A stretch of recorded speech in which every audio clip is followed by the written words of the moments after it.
안녕하세요. 예, 이번에 세 번째 용돈 기입장을 작성하는 그런 강의를 한번 해보도록 하겠습니다.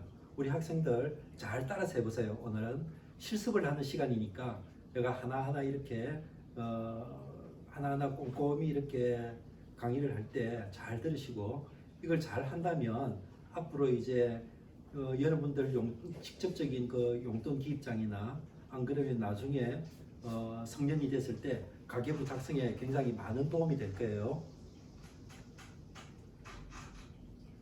이거 하기 전에 지난 시간 또 리뷰를 한번 하고 해야 되겠죠. 자, 배운 것을 한번 복습해 보도록 하겠습니다. 경제를 공부해야 되는 이유, 이거에 대해서 전에 한번 말씀드렸는데 경제에 대해서 왜 공부를 해야 할까요? 그리고 두 번째, 우리나라 금리는 어디서 결정하나요? 세 번째, 우리나라 환율은 어떤 환율 제도를 채택하고 있나요? 이거 지난 시간에 공부한 내용이죠. 하나를 선택할 때 다른 하나를 포기하는 것을 무엇이라고 하나요? 월급을 받으면 저축을 먼저 해야 할까요? 소비를 먼저 해야 할까요? 자, 여기에 대해서 한번 답해 보세요.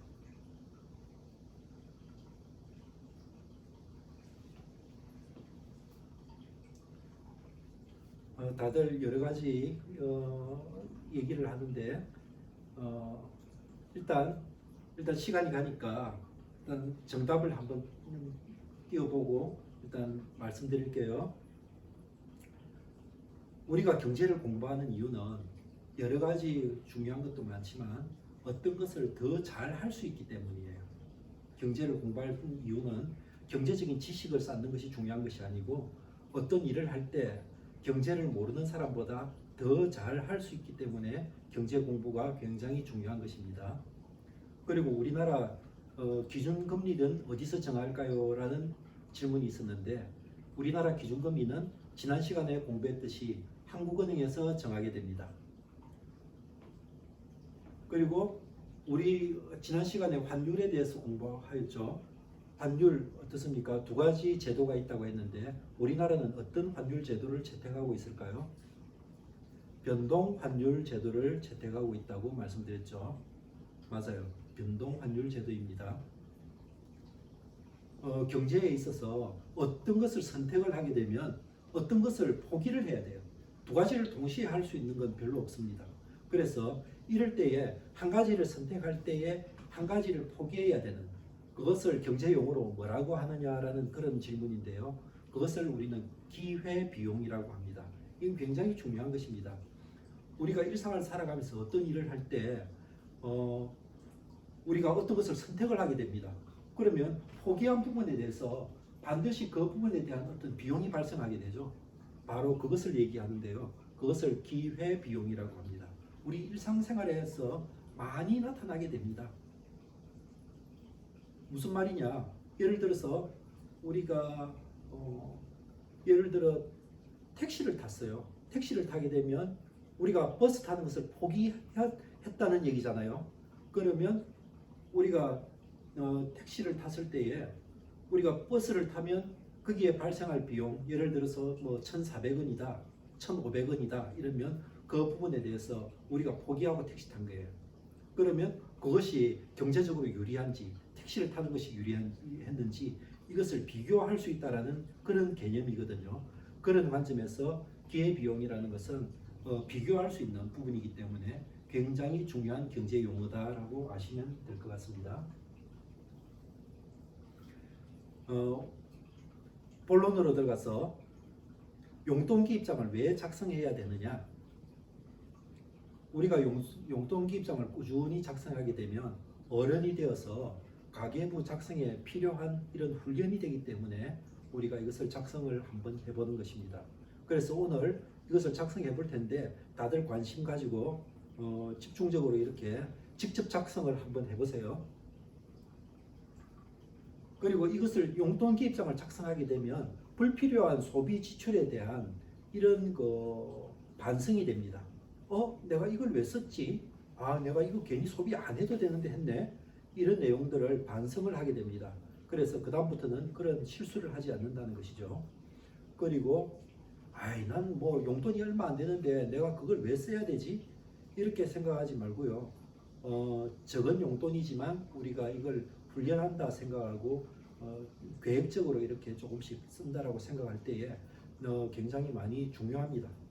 그래서 이것을 쓸 때에 꼭 필요한 내용이기 때문에 아무리 적은 용돈이라도 기입하는 그런 습관을 가지는 것이 굉장히 중요합니다.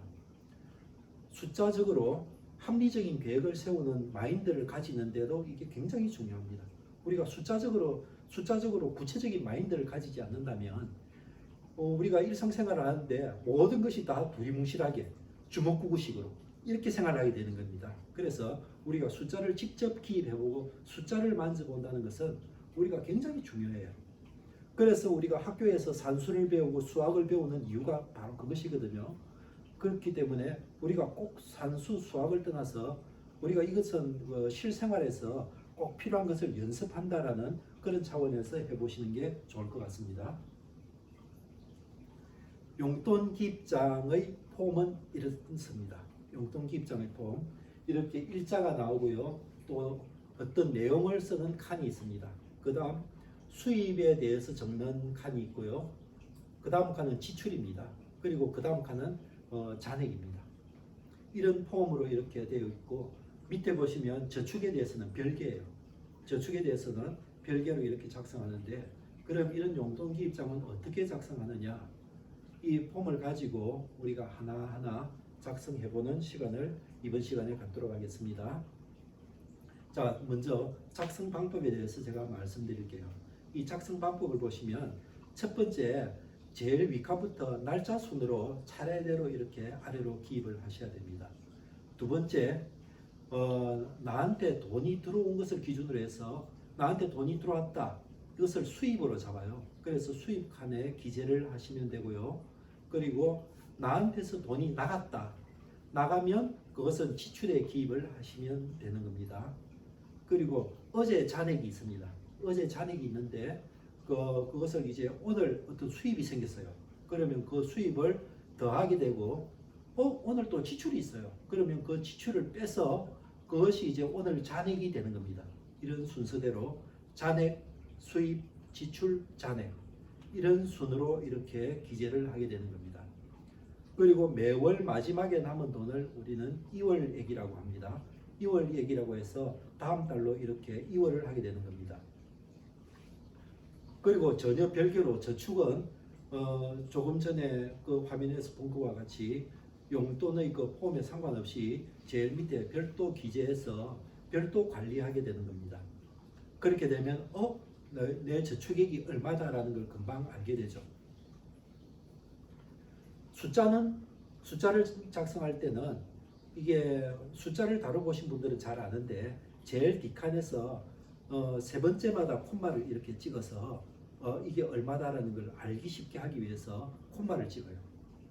뒤에서부터 세 번째 자리에 하나씩 콤마를 찍는 게 용돈 기입장 작성하는 요령이에요.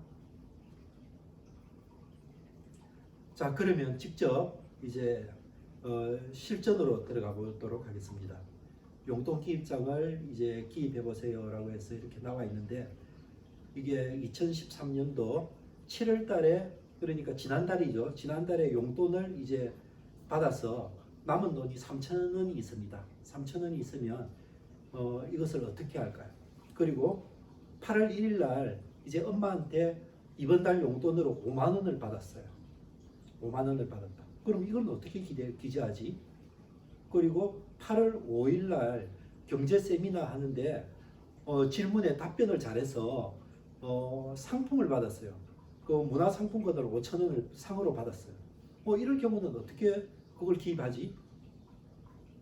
다음 8월 6일 날 주일날 11조 헌금을 이제 내가 5만 원을 이제 용돈 받았으니까 5,000원을 11조 헌금을 했습니다.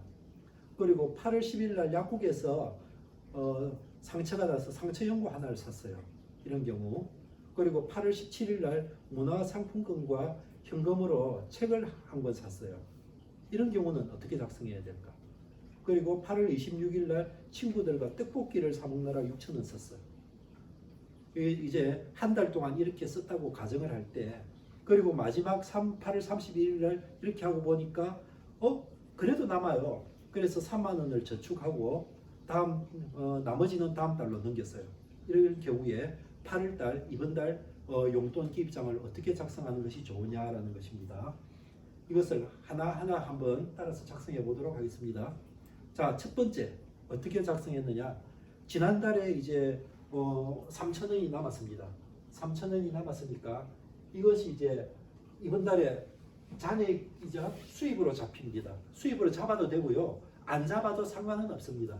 그래서 3,000원하고 이번 달 용돈 5만 원하고 합쳐서 35,000원을 잔액으로 기재하시면 됩니다. 그렇게 하면 이제 8월 1일자로 이렇게 용돈 기입장이 기재가 되고요. 그 다음번 이제 용돈 기입할 때로 이렇게 넘어가시면 되거든요. 두 번째 뭐라고 되어 있던가요? 경제 세미나 시간에 이제 상으로 5,000원 문화상품권을 받았습니다. 그런 경우에도 나한테 수입이 생겼어요. 문화상품권도 현금이랑 비슷하게 이것도 수입으로 잡아주시면 됩니다. 그래서 8월 5일 문화상품권 내용에 적으시고요. 5,000원을 수입란에 적어서 이렇게 잔액 지난번 잔액 53,000원과 합쳐서 이제 잔액이 58,000원이 되는 겁니다. 그래서 58,000원을 잔액으로 잡아서 이렇게 써주시면 되겠습니다. 그 다음 내용은 무엇이든가요? 그 다음 내용은 이제 용돈 받은 부분에 대해서 5,000원을 교회에 11조 헌금한 게 나오죠. 그 11조 헌금한 것은 이제 나한테서 돈이 나간 거니까 이제 5,000원이 나갔습니다. 그래서 8월 6일 11조 헌금 이렇게 기재하시고 지출란에 5,000원을 기재하시면 돼요. 그리고 58,000원에서 5,000원이 나갔으니까 얼마가 남았어요? 53,000원. 그래서 잔액을 53,000원에 기재하시면 이제 8월 6일자 이제 용돈 기입 내용이 작성이 완료되는 것입니다. 그리고 8월 10일자에 뭐라고 되어 있던가요? 약국에 가서 상처연고 하나를 샀다라고 되어 있죠. 상처연고 3,000원을 주고 하나를 구입했습니다. 이것도 나한테서 3,000원이 나간 것이기 때문에 그것을 이제 상처연고 구입이라는 것을 내용칸에 적으시고요. 그리고 3,000원을 지출칸에 쓰시면 돼요. 그렇게 되면 이제 53,000원에서 3,000원이 나갔기 때문에 잔액이 5만 원으로 이렇게 이제 8월 10일 현재는 잔액이 5만 원으로 기재하시면 8월 10일자 용돈 기입장이 완료되게 됩니다. 이 상태에서 계속 하다가요. 또 이제 8월 17일 내용을 보시면 이제 책을 사게 됩니다. 책을 사게 되는데 이걸 현금으로 다 구입을 안 했어요. 일부 상품권을 쓰고 일부 현금으로 썼습니다. 그런 경우는 어떻게 기재해야 되지? 좀 애매하죠. 한꺼번에 10,000원을 적어야 되는데 10,000원 적으려니까 하나는 상품권이고 하나는 현금이니까 이게 곤란하잖아요. 이런 경우에는 어떻게 해야 되느냐? 현금은 따로, 상품권 따로 이렇게 쓰셔야 돼요. 현금 5,000원, 상품권이 나갔으니까 상품권 5,000원 이렇게 쓰시고 이제 순서대로 5만 원에서 현금 5,000원을 빼니까 45,000원을 기재하시고요. 같은 날짜라도 잔액은 이렇게 한 칸 한 칸 기재를 하셔야 됩니다. 그리고 17일 날 이제 상품권을 5,000원 썼으니까 상품권이 나한테 지출됐습니다. 그래서 책 구입 문화상품권 5,000원을 지출에 쓰시면 돼요. 지출란에 쓰시고 이제 잔액 칸에 이제 4만 원이 되는 겁니다. 4만 원이 되면서 8월 17일 이제 용돈 기입장 이제 잔액 4만 원으로서 이렇게 이제 완료가 되겠습니다. 그리고 이제 며칠 있다가 그 다음 26일 날로 넘어갑니다. 그동안 이제 수입이나 지출이 없었습니다. 8월 26일 날 이제 지출 없는 칸은 쓰지 않습니다. 그래서 지출이 있는 날 8월 26일 날 떡볶이 집에서 친구들이랑 떡볶이를 먹고요. 내가 현금 6,000원을 쏘았습니다. 현금을 쏘았습니다. 그래서 이제 떡볶이 내용칸에 떡볶이를 적으시고요. 지출란에 이제 6,000원을 기재를 하시면 됩니다. 기재를 하셔서 그리고 이제 잔액칸에 34,000원이라는 잔액을 기재하시면 이제 8월 26일 날까지 용돈기입장이 완료되게 되겠습니다. 지금 잘 따라오고 계신가요? 너무 속도가 빠른 건 아닌가요? 잘 따라하고 있으면 계속해서 나가겠습니다. 그 다음 보시면 8월 이제 31일 이제 말일이 됐습니다. 8월 31일 날 하다 보니까 돈이 남았어요. 3만 원이 남아서 그걸 저금을 하게 됩니다. 그런데 보니까 이제 저금칸은 별도로 있지 않아요. 이제 여기에 적지 않고 별도 관리를 하게 되는데 지난달에 보니까 지난달 저금이 0원이었습니다. 그러니까 지난달 0원, 이번 달 3만 원 이렇게 기재하게 됩니다. 그러면 합쳐서 얼마가 될까요? 합쳐서 3만 원이 되겠죠. 이렇게 3만 원을 합계에 기재해 주시면 지금까지 내가 저축한 금액이 3만 원이구나 라는 것을 알게 됩니다. 그리고 이제 8월 30일까지 이제 완전히 완료된 게 아니죠. 또 있습니다. 그 다음 칸 넘어가시면 이제 8월 30일 다음 달 2월액이 나오게 됩니다. 3만 원 빼고 4천 원이 2월 되게 되는 겁니다. 이것이 이제 2월액으로 남으면 8월 31일 날 이제 8월 31일까지 이제 잔액 이제 완전히 완료되어서 8월 달 용돈 기입장이 이제 완성이 되게 되는 겁니다. 이렇게 한 달 한 달 용돈 기입장을 작성해 나가게 될 때 이제 1년이 쌓이게 돼요. 1년이 쌓이고 또 이제 12월이 지나면 또 1월로 넘어가면 되고요. 이렇게 해서 꾸준히 용돈 기입장을 기재해 보시고 작성해 하는 게 굉장히 중요합니다. 이번 시간에 이렇게 작성을 해 보시고 하는 거 이거 그냥 안 해보는 친구들이 있는데 반드시 직접 해보셔야 돼요. 직접 내 손으로 이렇게 숫자를 넣어서 직접 해보셔야 되고 또 이 해답 보고 이렇게 하는 게 아니고 해답 보기 전에 본인이 직접 작성을 하는 그런 연습을 계속 꾸준히 하는 게 무엇보다도 중요합니다. 해답 보고 하면 누구나 다 할 수 있잖아요. 그렇지만 해답 보기 전에 아까 이 앞에 있는 내용만 보고 작성을 해서 그 내용만 보고 작성할 수 있는 그런 어떤 능력을 자꾸 키우는 것이 우리 이번 학습의 목표입니다. 그래서 직접 해보시고 또 용돈 기입장을 작성할 수 있는 그런 능력을 배양을 해야 됩니다. 자, 한번 다 해봤으니까 화면에 보이는 완전한 평강에 대해서 우리가 한번 생각해보고 마칠까 해요. 완전한 평강은 우리가 이 성경 말씀에 평강이란 말이 되게 많이 나오는데 이 평강이란 것은 안정된 생활과 윤택한 생활을 누리는 것이 평강이 아닙니다. 평강이 아니고요. 생명을 위협하는 역경 속에 있을지라도 우리가 오직 주만 바라보고 담대함으로 우리가 누리는 그 평강을 완전한 평강이라고 합니다.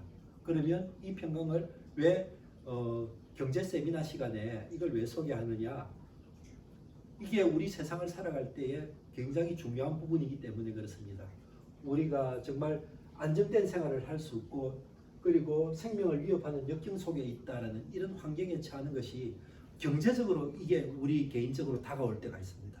이럴 때도 그것을 우리가 잘 아시고 이 내용에 대한 담대한 평강을 누릴 수 있는 것이 무엇보다 중요합니다. 왜 그러느냐? 우리 예수님을 믿는 사람들은 하나님의 자녀이기 때문에 하나님의 보호하심 안에서 우리가 완전한 평강을 누릴 수 있다라는 이런 믿음을 가지고 사시는 것이 무엇보다 중요하기 때문에 그렇습니다. 자본주의를 살아가는 우리들은 물질적으로 인한 걱정과 불안함 때문에 이 평강을 누리지 못하는 경우가 정말 너무 많습니다. 이 조금 있는 게 아니고요. 많은 가정들이 이것 때문에 굉장히 힘들어하는 가정들이 되게 많습니다. 그렇지만 우리는 우리가 물질을 대하는 자세에서도 이런 평강을 누리는 것이 굉장히 중요합니다. 우리가 공부하는 이유도 이런 평강을 누리기 위해서 우리가 공부를 하고 있습니다. 우리가 실습을 해보는 것도 우리가 이러한 평강을 누리기 위해서 하기 때문에 우리가 물질을 대하는 자세, 물질에 대한 우리 마음의 평강도 굉장히 중요한 부분이다라는 것을 이 시간 한 번 더 강조하면서 이번 시간 마감하기로 하겠습니다. 이상 마치도록 하겠습니다. 감사합니다.